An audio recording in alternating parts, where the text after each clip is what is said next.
अभी रूस के टैंकरों को जब्त कर लिया भाई ने। रूस अपना व्यापार कर रहा।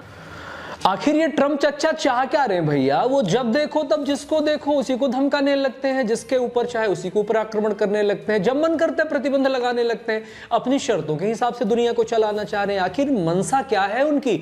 अभी रूस के टैंकरों को जब्त कर लिया भाई ने। रूस अपना व्यापार कर रहा था, रूस के टैंकरों को इसलिए जब्त कर लिया क्योंकि वेनेजुएला पर उनका कहना है कि उनका नियंत्रण हो गया, उनके राष्ट्रपति को कैप्चर कर ही लिया उन्होंने। तो वहां पर वो तेल की ढुलाई का काम कर रहे थे, तेल की ढुलाई का काम कर रहे थे। बोले भैया अब नहीं ढुलाई का काम करोगे, वहां भैया मेरा प्रशासन है। और रूस की तरफ से भी जो तीखी प्रतिक्रिया दी जानी चाहिए वो तीखी प्रतिक्रिया नहीं दी गई। उन्होंने कहा कि भैया मैं ये निवेदन करना चाहता हूं कि वहां जो उस जहाज में हमारे नागरिक हैं वो सुरक्षित रहेंगे, पूरी तरह से ठीक ठाक रहेंगे। भैया ये हो क्या रहा है? जब देखो तब भारत को धमकी देता हुआ दिखाई देता है, टैरिफ पे टैरिफ लगा देता है, मोदी का नाम बार बार लेता है, वैश्विक मंचों पर भारत की बेइज्जती करने से चूकता नहीं है।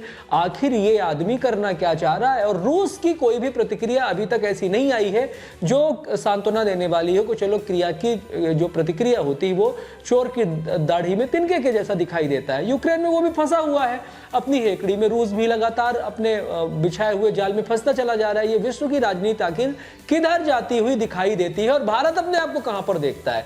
भारत तो उस एक गरीब व्यक्ति की तरफ है कि एक बार रूस की तरफ निहारता है और दूसरी तरफ अमेरिका की तरफ निहारता है और दोनों तरफ से वो अपने आप को कंगाल ही महसूस करता है। भले ही पुचकारते हुए दोनों देश ये कहते हैं कि चलो ठीक है, हम कभी अमेरिका से कुछ मिल जाएगा, कभी रूस से कुछ मिल जाएगा, लेकिन हम अपनी शर्तों पर कब चीजें काम करना शुरू करेंगे, कब मजबूती के तौर पर खड़े होकर दिखाई देंगे। हालांकि हम विश्व गुरु हैं, ऐसा कागजों में बार बार और भाषणों में कहा जाता है, ये सुनकर संतोष कर लेने में भी कोई बुराई नहीं है। तो ध्यान रखिए वैश्विक राजनीति किधर जा रही है। अमेरिका फिलहाल जो 66 देशों को अनुदान दिया करता था वहां से अपने आप को 33 देशों के उस प्रकार के जो यूएनओ में 33 देशों की संस्थाएं थी वहां से अलग कर लिया है और अगले 33 जगहों से भी अपने आप को बाहर करने की तैयारी कर रहा है। उसका यह कहना है कि अमेरिका फर्स्ट, और उसने अपनी जो सैन्य शक्ति को बढ़ाने के लिए करीब करीब 1.6 के आसपास ट्रिलियन, $1.6 ट्रिलियन के आसपास खर्च करेगा, जो भारत की जीडीपी के 36% के बराबर है। भारत की जीडीपी के 36% के बराबर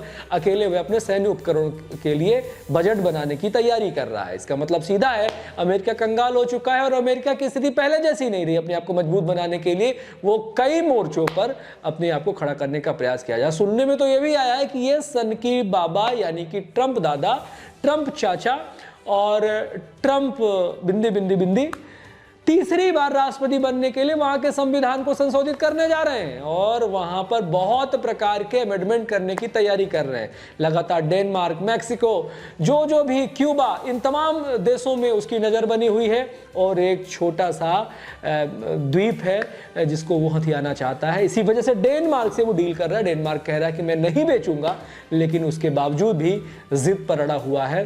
ये वैसे ही जैसे भूमाफिया होते हैं और जहां पर उनकी नज़र आ जाती है, यहां पर हमें बिल्डिंग बनानी है, इमारत बनानी है, इनके प्रकार उसको हथियाने पे लग जाते हैं। उसी प्रकार डोनाल्ड ट्रंप बाबा उसी रास्ते पर आगे बढ़ रहे हैं। ध्यान रखिए अपना। जय हिंद, जय भारत, वंदे मातरम।